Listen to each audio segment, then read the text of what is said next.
que vai ser apresentado através de um post digital, né? E esse estudo, né, tem como título Análise da variabilidade do posicionamento planimétrico de um receptor GNSS de navegação e o aplicativo TM Geomap no verão amazônico. Os autores são a Ítala Duan Souza Narusawa, Nelson Kim Narusawa Nakakode, Cícero Paulo Ferreira e a Tatiana Pará Monteiro de Freitas. Bom, primeiramente, né, como introdução, eu queria estar falando que aparelhos de navegação que utilizam o sinal de GNSS e aplicativos como o TM Geomap, instalado em smartphone, que também utiliza o sinal de GNSS, né, são instrumentos que vão possibilitar a obtenção de coordenadas geográficas. E quando a gente está falando assim, em localização, né, hoje podemos nos localizar em praticamente qualquer lugar do planeta Terra, né? E essas frequências de satélite através do GNSS, que é o Sistema Global de Localização de Satélite, dentro desse contexto, né, nós temos muitos aplicativos que utilizam o GPS e o smartphone. E como pesquisadores, nós quisemos saber se esse GPS ele vai ter a mesma precisão do GNSS convencional que há no mercado. Então a gente fez uma comparação entre esse Garmin 64S e outras variáveis que a gente também colocou no estudo. Será que esses dosséis ainda são um grande problema? Será que existe algum algoritmo de correção? E outra questão também que a gente coloca é o tempo de permanência. Então esse trabalho, ele praticamente não tem muitos trabalhos falando sobre isso, pelo menos aqui no estado do Pará, né?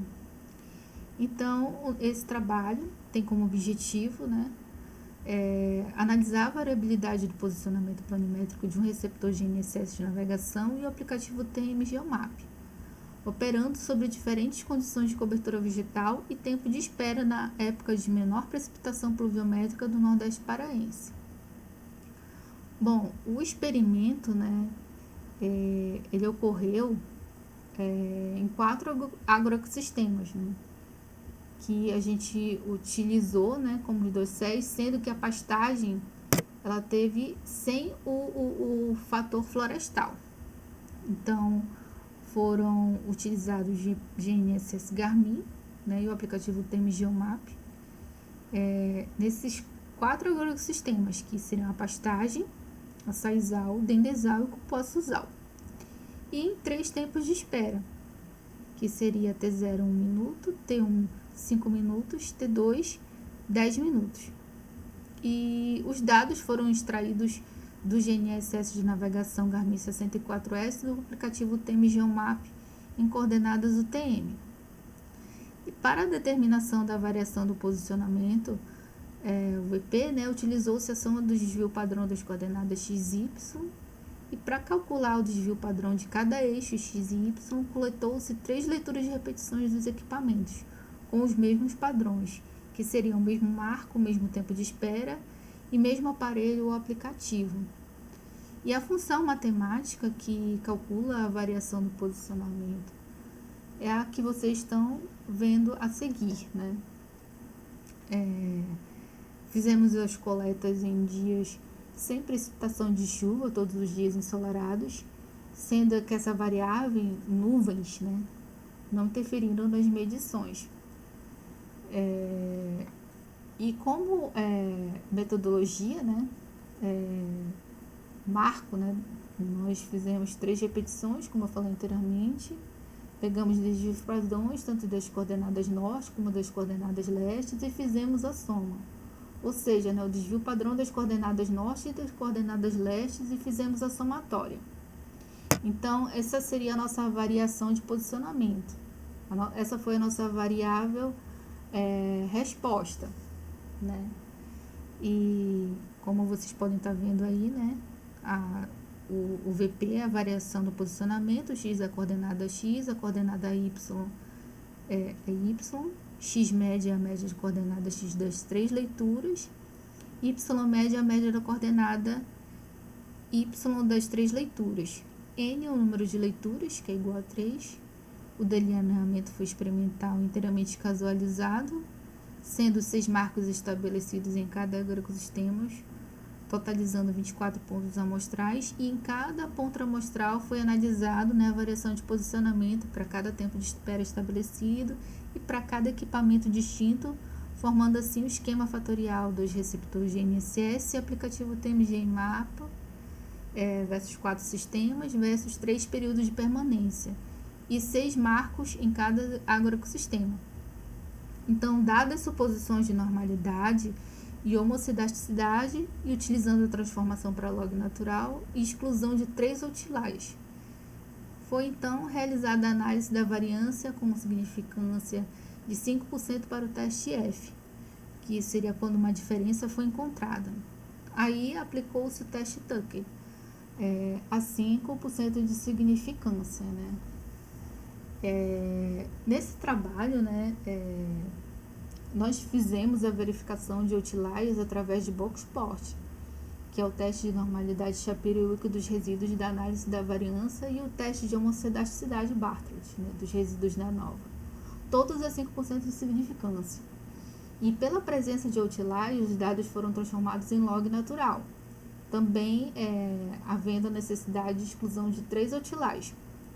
E dadas as suposições, como eu falei, né, foi realizada a análise da variância com significância de 5% para o teste F. Foi aí quando uma diferença foi encontrada, que aplicou-se o teste Tucker a 5% de significância, né? Então, como resultados, né, em discussão, né, teve essa significância, né, dessa interação aparelho versus vegetação, com 99,7% de confiança. E através do teste Tucker, né, na tabela 1, como a gente pode estar vendo aqui na lateral, podemos inferir que o aparelho GNSS Garmin ele possui menos variação de posicionamento na pastagem, sendo, né, estatisticamente diferente do TMG-Map, que está tendo um desempenho superior. Então, tendo esse GPS GNSS Garmin, ele está tendo um desempenho superior ao TMG-Map. Mas, no entanto, apesar do GNSS Garmin possuir o sistema de funcionamento de aparelho pelas constelações de satélites GPS GLONASS, sendo o número de satélites maior das décadas anteriores, né, ele se mostrou um desempenho igual com o TMG-Map em agroecossistemas com docel. Então, isso, né, possivelmente vai se dever pelo fato do sistema utilizado no smartphone, que eles vão mesclar tantas informações do GNSS de aparelho quanto as informações provenientes da internet, que vai proporcionar linearidade, né, em suas leituras, né.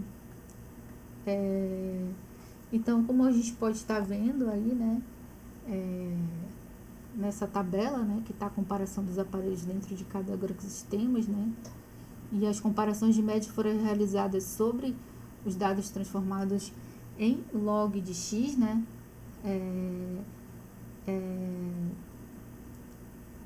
podemos perceber, né, esses resultados, né, que